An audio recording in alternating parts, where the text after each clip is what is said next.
Welcome to McPlum, simple solutions served daily. You begin by aligning prerequisites with immediate action.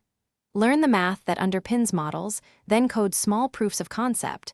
This builds intuition fast. Once done, pick one framework and reproduce a paper's baseline.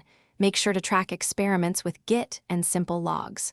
Practice reading model failure modes while you iterate. This combines theory with habit, so you grow from academic understanding to practical competence. Exactly the foundation a core ML contributor needs. Now move into the more complex middle work by productionizing a model. Convert experiments into repeatable pipelines. Once done, add data validation and monitoring hooks so you detect drift early. Make training reproducible with checkpoints and config files, then automate evaluation with clear metrics. You should write tests for data, model, and integration points. This reduces surprises when scaling.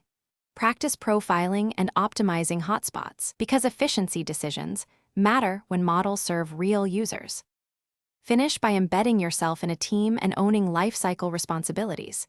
You'll join reviews and write clear design docs that explain why choices were made so the team moves consistently. Once deployed, set up monitoring, alerts, and a retraining schedule. Make sure to plan capacity and rollback procedures. When problems occur, follow the runbook and postmortem fast. Troubleshooting tip: if results suddenly degrade, first check data distribution shifts and pipeline integrity. Most core failures trace back to data issues. Thanks for watching. Stay juicy and subscribe.